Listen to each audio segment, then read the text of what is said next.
যে ফোনগুলা ভাঙাচুরা দেখা গেছে গাড়ির নিচে পড়ে যায়, আমার হাত থেকে পড়ে যায়, ছাদ থেকে ফালে দেয়, পোলাপাইন পিক ক্যামেরা ফালে দিয়ে আপনার ডিসপ্লেগুলো নষ্ট করে ফেলে, একবারে পুরো ফোন ভেঙে যায়। মানে এটা রিপেয়ার করা সম্ভব না। অনলি মাদারবোর্ডটা ঠিক আছে, সো আমরা এটা নতুন হাউজিং বসাই দিতে পারি, নতুন করে দিতে পারি। যেই সমস্যাটা একবারে কম টাকায় সমাধান করা যায় ওইভাবে আমরা করতে পারি। মাদারবোর্ড জনিত বলেন, আপনার ডিসপ্লে জনিত বলেন, ব্যাকশেল, মোবাইল সেক্টরের সকল ধরনের সমাধানে সম্ভব এখন বাংলাদেশে। Green screen, iPhone 14 pro max, 15 pro max, 13 pro max, এগুলো সবই গ্রিন স্ক্রিন হয়ে যেতেছে, ডিসপ্লে ইস্যুস। এবং কি স্যামসাংয়েরও অলমোস্ট এভরি মডেলেরই গ্রিন স্ক্রিন, হোয়াইট স্ক্রিন এগুলো হয়ে যায়। কিন্তু আমি আপনাকে আরেকটা বিষয়ে খেয়াল করে দিই, গ্রিন লাইনগুলো দেখতেছেন, এগুলোর কোনো সলিউশন নাই বা এগুলো হয় না। গ্রিন লাইনের সলিউশন নিয়ে আমরা অনেক কাজ করছি, কাজ করার পরে গ্রিন লাইন ঠিক হয়, কিন্তু সেক্ষেত্রে আবার গ্রিন লাইনটা ব্যাক চলে আসে। সো যে কারণে কাস্টমার কোনোভাবে স্যাটিসফাই না। সো আমরা গ্রিন লাইনের ক্ষেত্রে কাস্টমারকে ডিরেক্ট ডিসপ্লেটাই চেঞ্জ করে দেই, এছাড়া আমাদের কাছে আর কোনো কাজ করে কোনো অপশন নাই। আরেকটা হচ্ছে যে আপনার 13 প্রো আছে আমার কাছে, এটা মূলত একবারে ফুল ব্লাইন্ড, এটা মূলত একবারে ডেড। সো ডেড রিপেয়ার হয়, কিন্তু কিছু কিছু ক্ষেত্রে আমরা ডেড রিপেয়ার করতে পারি না। একটা মরা মানুষকে তো আর চিন্তা করা যায় না, যতটুকু সম্ভব আমরা ওইটুকুই করি। এখন এটার মূলত মাদারবোর্ডের কাজ করা হয়েছে, আগেও করা হয়েছে, এখন আমাদের কাছেও দিছে, আমরা করে দিছি বা অলরেডি ওকে আছে। দেন ডিসপ্লে তো অনেক সময় আপনার ডিসপ্লেটা চলে যায় অটোমেটিকলি, মাদারবোর্ডটা ঠিক থাকে, সেক্ষেত্রে আমরা ডিসপ্লেরও কাজ করতে পারি বা ডিসপ্লেরও সমাধান আছে, আমরা ফ্লেক্স মেশিনের মাধ্যমে সেটার কাজ করতে পারি। প্লাস উপরের যে গ্লাসটা ভেঙে যায়, আপনার গ্লাস ভেঙে গেলেও ওই গ্লাস চেঞ্জেরও কাজ হয়। সো এখানে আমি আরেকটা জিনিস বলে রাখি, নট অনলি আইফোন, স্যামসাং, যে কোনো মডেলেরই আমরা যদি রেবন সাপোর্ট থাকে তাহলে আমরা সব কাজে করতে পারি। নোট 10 প্লাস এটা মূলত গ্লাস ভাঙা, গ্লাস ভাঙলে অনেকে কি বলে, আমাদেরকে এসে ডিরেক্ট বলে যে ভাই আমার একটা গ্লাস ভেঙে গেছে, আমার ডিসপ্লেটা চেঞ্জ করে দেন। বান্ডেল থাকলে প্রতি সেনমানিতে টাকা বাঁচবে। বিকাশ সেনমানি বান্ডেল কিনে জিতুন প্রতি লেনদেনে। কিন্তু গ্লাস ভাঙলে যে ডিসপ্লেটা, গ্লাসটা চেঞ্জ করে আপনার ডিসপ্লেটা ঠিক করা যায় এটা জানে না। এই ডিসপ্লেটার দাম অলমোস্ট আপনার 15 থেকে 20,000 টাকার বাইরে থেকে আসছে। কথা হচ্ছে যে আমার ফোনটা বাইরে দেখানো হয়েছে, মাদারবোর্ডের কাজ করা হয়েছে, হয় না। কিন্তু এটা মূলত মাদারবোর্ড সমস্যা ছিল না, এটা ছিল ডিসপ্লে সমস্যা।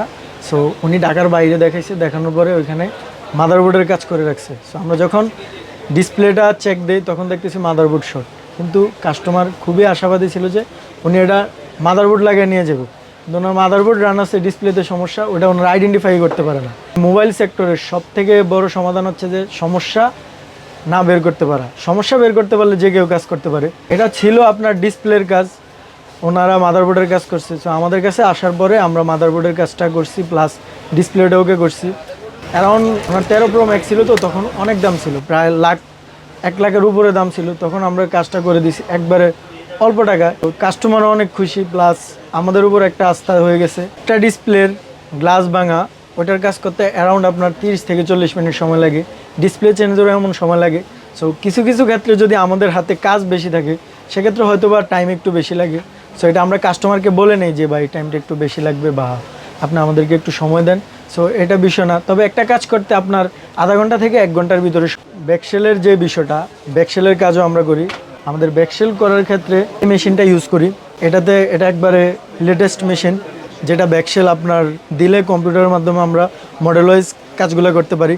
আর এটা হচ্ছে ফ্লেক্স মেশিন, এটার মাধ্যমে আপনার নষ্ট ডিসপ্লেগুলো, যেগুলোর প্যানেল ভাঙা না, প্যানেল ভালো থাকলে আমরা কাজগুলো করতে পারি, ওই কাজগুলো করা যায় এটার মাধ্যমে। আর এইটাই হচ্ছে মূলত আমাদের গ্লাস চেঞ্জের মেশিন, গ্লাস চেঞ্জের কাজ করতে পারি এবং কি গ্লাস চেঞ্জের মোস্ট অফ দ্য কাজগুলোই হয়। আরেকটা মেশিন দেখতেছি, এটা মূলত ট্র্যাকিংয়ের মেশিন, এটাতে আমরা মূলত ডিসপ্লের ছোটোখাটো যেই বিষয়গুলো ওগুলো আমরা এটার মাধ্যমে ট্র্যাকিংয়ের মাধ্যমে করি। যেটা ফ্লেক্সে না হয় এটা ট্র্যাকিংয়ে হয়, ট্র্যাকিংয়ে না হলে ফ্লেক্সে হয়।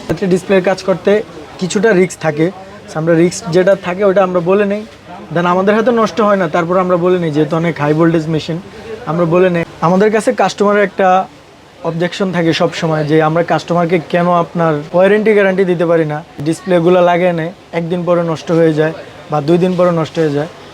সবগুলো যে হয় এমন না, যেমন আমি যদি আপনার 1-150 ডিসপ্লে লাগাই, ওইখান থেকে 2-1টা বাই 4 দিন পরে চলে যায়, ডিসপ্লেটা একটু স্কেচও পড়া নাই, কিছু পড়া নাই। সেক্ষেত্রে যদি আমাদেরকে বাংলাদেশের যারা ইম্পোর্টার আছে বা চাইনিজদের সাথে যারা বিজনেস করে তারা যদি এই সুযোগ সুবিধাটা দিতে পারতো, আপনার স্কেচ ছাড়া বা ভাঙা ছাড়া ডিসপ্লেগুলোর আপনারা রিপ্লেস নিতেন, তাহলে আমরা মনে হয় সাধারণ জনগণের মানে অনেক আস্থার জায়গা হয়ে যেতে পারতাম।